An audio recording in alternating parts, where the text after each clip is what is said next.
My friend's formerly from Michigan, and he has kind of that funky forehand.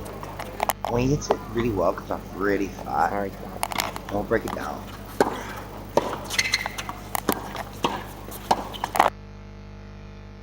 Good split, short turn.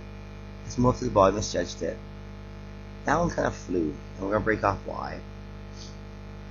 He has what's called a hinge forehand, or I call it a hinge forehand. He has to come over the top of his forehand. If he doesn't come over the top of the forehand, the ball flies out. My forehand's like that also.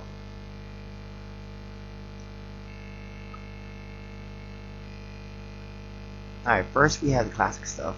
High prep, short turn.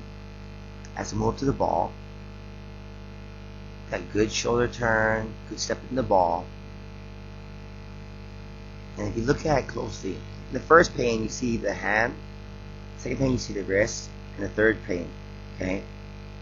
He has to turn over the top with the wrist to seal the shot by coming over it like a hinge. I do the same thing, but not too extreme.